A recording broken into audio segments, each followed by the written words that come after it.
Torcedor vascaíno, mais uma segunda-feira na nossa colina histórica. Mais uma segunda em que a expectativa do torcedor vascaíno se renova para mais uma semana. E fica-se a dúvida, o que acontecerá nesses próximos dias até a partida contra o Vitória nesse próximo domingo? Até porque já estamos sem o técnico há mais de 7 dias. Já estamos sem um patrocinador master desde o ano passado. Não temos, até o momento, um diretor comercial desde outubro de 2023. A pergunta que fica a você que está aí do outro lado é: será que chegaremos domingo, contra o Vitória, em São Januário, ainda sem um treinador definido? Será que domingo chegaremos contra o Vitória, ainda sem um patrocinador master na camisa? Será que domingo enfrentaremos o Vitória com o diretor comercial dentro do escritório da SAF na Barra da Tijuca? Meu amigo torcedor, infelizmente, eu tenho certeza que a resposta será não. É claro que domingo o Vasco não terá um treinador na beirada de campo. É claro que domingo o Vasco não terá um patrocinador master na sua camisa. É claro que domingo o Vasco ainda não terá o seu diretor comercial. Sabe por quê, meu amigo torcedor? Porque hoje, infelizmente, nada no Vasco anda. Hoje, infelizmente, o torcedor vascaíno, a cada dia que passa, perde a sua expectativa com relação ao Vasco da Gama. Hoje o Vasco precisa recomeçar. E eu não falo um recomeço com relação à mudança de técnico. Eu não falo um recomeço com relação à mudança do diretor executivo. Eu falo um recomeço geral. Um recomeço desde o CEO até a empresa que hoje gera o Vasco. Porque olha, torcedor, tá difícil. Tá duro, tá complicado torcer pelo Vasco da Gama. A gente, é claro, vai trazer as novidades aqui a vocês, até porque se já é difícil torcer pelo Vasco, mais difícil ainda é torcer pelo Vasco e sendo prejudicado pela arbitragem, porque ontem novamente fomos garfados no Campeonato Brasileiro. O Atlético Paranaense foi beneficiado na partida de ontem e não estou falando isso por conta própria. PC de Oliveira, um árbitro muito conhecido por sempre ser contra o Vasco da Gama, ontem falou e foi favorável ao Vasco. Então, olha, quando o PC de Oliveira fala a favor do Vasco da Gama, torcedor, é porque realmente tem coisa estranha aí. Além disso, vamos falar também sobre Campeonato Brasileiro. Tem muita informação aqui importante para trazer a vocês nesse vídeo. E é claro, contamos muito aí com você. Antes de começar, porém, antes de deixar todos vocês muito bem informados sobre tudo que acontece no nosso Cruz Maltino, quero, é claro, dar as boas-vindas a todos que estão chegando aqui pela primeira vez. Para quem ainda não me conhece, muito prazer, eu sou o Lucas e você está no canal do Gigante Vasco, o canal do torcedor vascaíno. E é claro, né, Vascão, você que está aí e ainda não é um inscrito do nosso canal, vem agora aqui embaixo, onde tem essa palavrinha, inscreva-se, aperte nela e já faça parte da nossa família. Caso não saiba, estamos aqui todos os dias, 3 vezes ao dia. Temos o Acorda Vascão, que sai sempre às 7 horas da manhã. Temos também o Fala Gigante, que sai sempre pela parte da tarde, e o Boa Noite Gigante, que sai sempre pela parte da noite. São 3 vídeos com muita informação, muita vascainidade e contamos muito, é claro, aí com o seu apoio, com o seu like, o seu joinha, o seu gostei, para ajudar o crescimento e a divulgação do nosso conteúdo. Então, se inscreva aí no nosso canal de Vascaíno para Vascaíno, curta também nosso vídeo, compartilhe aqui o link desse Acorda Vascão para ajudar na divulgação do nosso canal. Show?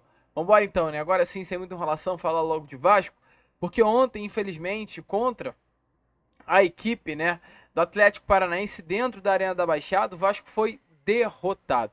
O Vasco perdeu pelo placar de 1-0 para a equipe do Atlético Paranaense.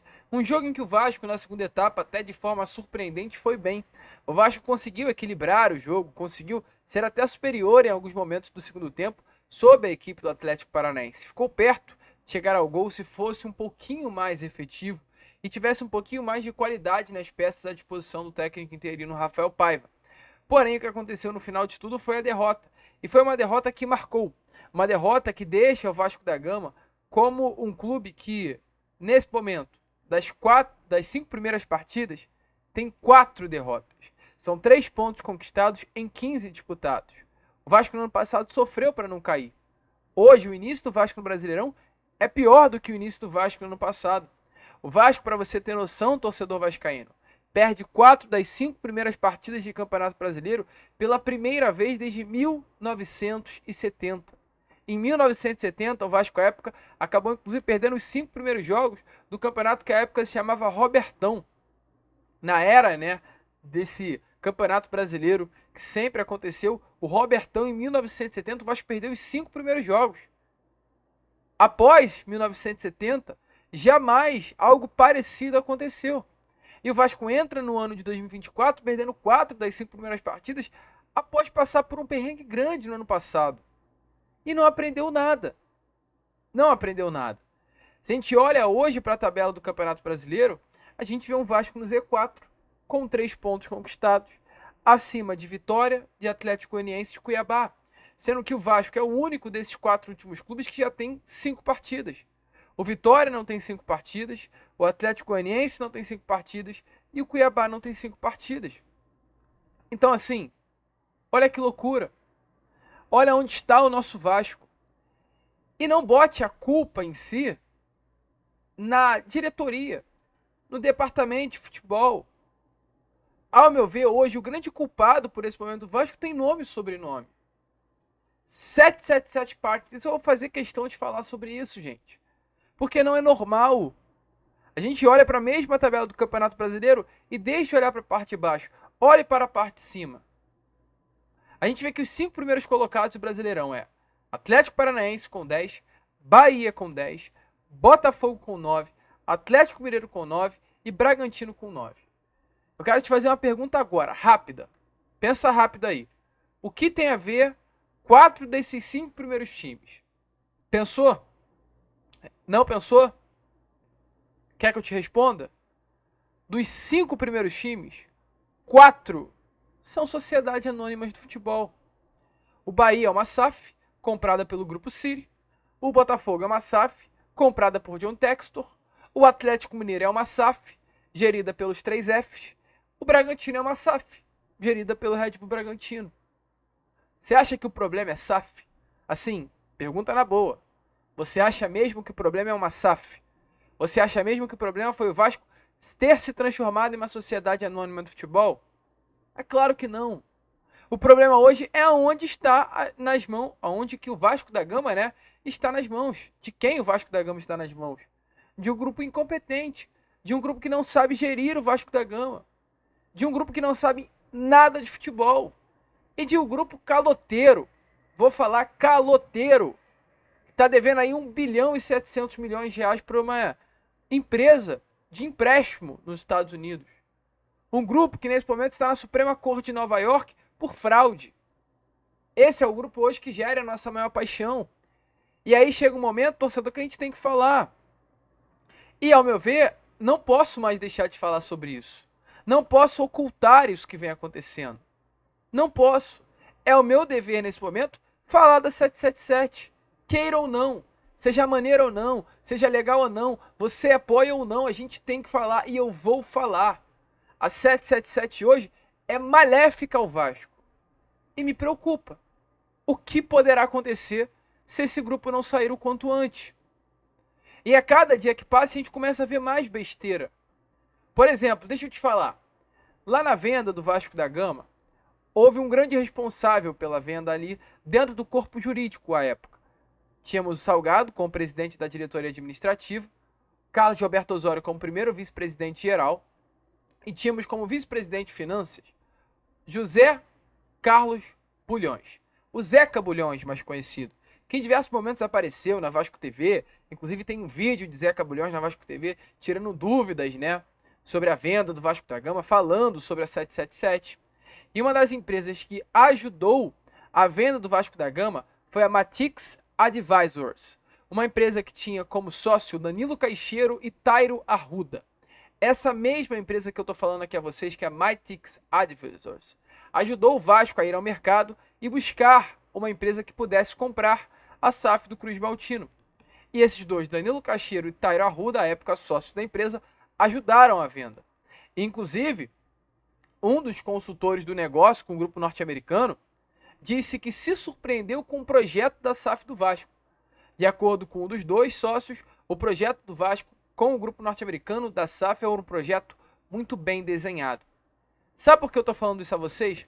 Porque o Tairo Arruda, dos sócios da empresa que ajudou o Vasco a ser vendido, hoje é CEO da SAF do Botafogo, e o Zé Cabulhões, que era o vice-presidente jurídico do Vasco à época, eu falei de finanças, mas faço para correção, jurídico do Vasco à época, que também influenciou muito a torcida de uma venda do Vasco, hoje é um dos 5 que tiveram sucesso, no caso hoje, perdão, né? É diretor jurídico da SAF do Botafogo. E é um dos que tiveram acesso full ao contrato, por completo o contrato com a 777. Então o que eu estou falando? Eu estou falando que 2 das pessoas que participaram ativamente do processo de venda da SAF, hoje são 2 pessoas que participam ativamente da SAF do Botafogo. Um é o diretor jurídico e outro é o CEO, é o carro-chefe. Então assim, além disso, outros ex-funcionários que estavam no Vasco, hoje trabalham na venda, trabalharam na venda do Vasco, né, perdão, hoje já trabalham aí na venda da área, trabalham, perdão, na área contábil e financeira da gestão do Botafogo. Então assim, qual é a impressão que dá? Pessoas chegaram, venderam sonhos à torcida, enganaram o torcedor, meteram o pé e hoje estão tudo na SAF do Botafogo. Porque, ao meu entender, se fosse bom, estariam aqui. Então deve não ser bom. Deve ter alguma coisa estranha aqui no Vasco da Gama para ninguém querer trabalhar aqui, que teve um mínimo acesso possível a esse contrato. Todo mundo que trabalhou, que dá a entender, que sabe que uma hora ou outra essa barca vai roer, né, perdão, vai quebrar, vai furar. Assim, o negócio tá esquisito. Mas, acima de tudo, mesmo com o negócio esquisito, mesmo com assim, é difícil até usar termos aqui, mas com o desrespeito que foi feito com o torcedor, dentro de campo a gente vê também uma consequência do que não é feito dentro das 4 linhas. Por que eu falo isso? Porque hoje o Vasco é um clube desrespeitado. Sabe o que é isso? O Vasco hoje é desrespeitado. Ninguém respeita o Vasco. Ninguém. Porque o Vasco não se põe respeito. No ano passado não se põe respeito. No ano passado brincaram em cima da cabeça do Vasco. Tô falando de erros de arbitragem. E esse ano também. Foi contra Grêmio, pênalti não marcado. Foi contra a Red Bull Bragantino, pênalti não marcado. Foi contra a Fluminense, pênalti não marcado. E ontem, no jogo Botafogo e Bahia, foi dado um pênalti a favor do Bahia muito parecido. Muito parecido àquele pênalti. E ontem foi dado. Por que ontem foi dado? E contra o Vasco, aliás, a favor do Vasco contra o Fluminense, nada foi marcado. Por quê? Então, assim, estamos sendo prejudicados rodada a rodada. O time é ruim? É. O elenco é limitado? É muito. O Vasco é fraco? É fraco. Mas não precisa prejudicar o Vasco da Gama também. Porque ontem, contra o Atlético Paranaense na Arena da Baixada, houve um lance. Um lance em que Pablo Verrete ganha um lançamento, aplica um balão, e na hora de aplicar um balão, a bola bate na mão do zagueiro do Atlético Paranaense. Mão na bola, falta a ser marcada. E é claro, ele, Anderson Daronco, não marcou absolutamente nada da falta de Kaique Rocha.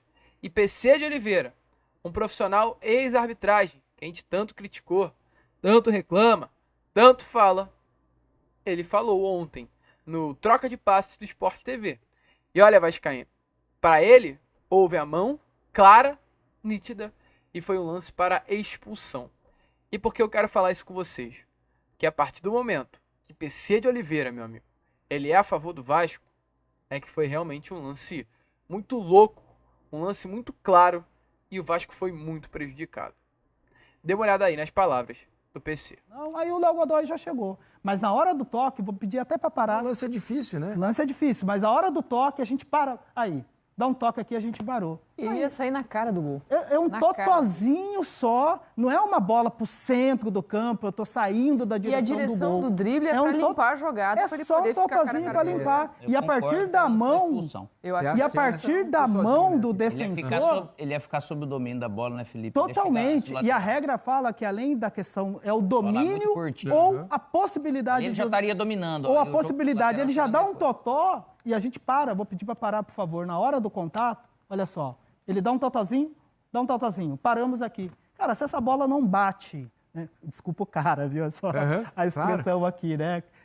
Não é com nenhum de vocês. Mas assim, esse toque que ele dá aqui, se essa bola não bate no braço do Kaique Rocha, A Então, bola tô fica sozinho livre. para limpar, ele Fica vai livre. embora, ele vai pro confronto com o Neto. E o PC, Felipe Godoy, ele tá muito distante. Depois esse- que o Kaique Rocha para e vai lá buscar a bola, aí o Felipe Godoy chega Essa, na a jogada. direção do toque, eu sei que importa, né? Se ele dá um toque e vai para lateral, ok. Mas esse lance, o toque é para o centro do campo, mas para limpar a jogada, para ele ficar cara a cara com o goleiro. Por mais que não fosse um toque em direção ao gol, o VAR poderia ter levado isso em consideração também, né?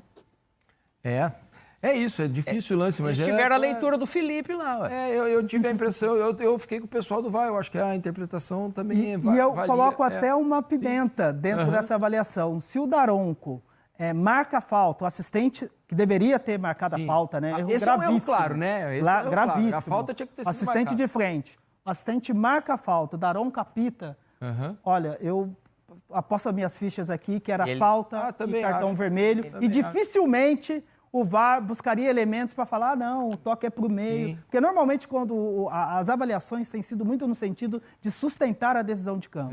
Essa falta marcada e a aplicação do cartão vermelho, eu aposto as minhas fichas que o VAR não chamaria Ainda mais para quando é um lance diminuir interpretativo, para né, diminuir PC? para cartão amarelo. Tá no campo, acho que tem assim a questão da interpretação, respeito mesmo, mas na minha avaliação é um totalzinho sutil para limpar a jogada e se não tem esse toque de mão, ele domina e vai para o confronto com o Neto, para mim. Configura, e principalmente com. Eu tinha dúvida até com as imagens da transmissão, mas com a imagem divulgada pelo VAR, principalmente com aquela câmera aberta lateral, o Léo Godoy estava distante, ele iria para o confronto e, para mim, configuraria assim uma situação clara de gol e o Kaique deveria ter sido. Torcedor vascaíno, então assim, situação muito complicada hoje do Vasco. Volto a repetir, o elenco do Vasco é ruim? É. O elenco do Vasco é duro de se assistir jogar bola hoje? É muito. É duro ver o Eric Marcos entrando na segunda etapa? É duro. É duro ver o Cleiton tentando brigar sozinho no setor ofensivo? É duro. É duro ver que o Vasco pagou 10 milhões por Hugo Moura? Meu amigo, você não tem nem noção o quanto é duro. Aliás, você tem noção porque você sabe. Você vive, você é Vasco. Mas, acima de tudo, é duro também ver que, diante de tantas limitações que hoje se há no elenco do Vasco, ainda temos um outro problema, que é a arbitragem do futebol brasileiro. É assim surreal o que acontece hoje no nosso Vasco da Gama, mas volto a repetir, é o respeito. O Vasco não se dá o respeito e o Vasco, por isso, não é respeitado.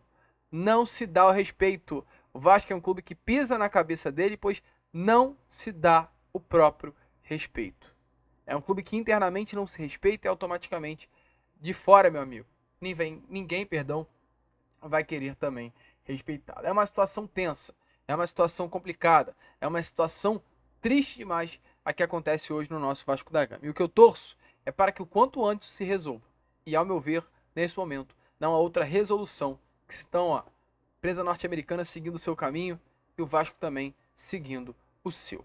Porque tá difícil ver o nosso Vasco da Gama. Olha, torcedor vascaíno, para fechar o vídeo aqui, como a gente trouxe, né? O Vasco hoje vem de 4 derrotas seguidas, uma atuação boa na segunda etapa contra o Atlético Paranaense, porém mais uma derrota. 4 derrotas seguidas, um grande tabu na mesa quebrado, desde 1970 que o Vasco não perdia tanto assim num Campeonato Brasileiro. E Rafael Paiva, o técnico interino, falou exatamente sobre esse momento do Vasco após a partida de ontem. Então, é claro, dei uma olhada, nas palavras de Rafael Paiva sobre esse momento atual do Vasco da Gama. Realmente é um momento difícil, né? Mas é um grupo experiente. Acho que é um grupo experiente, eles têm total consciência de tudo que está acontecendo.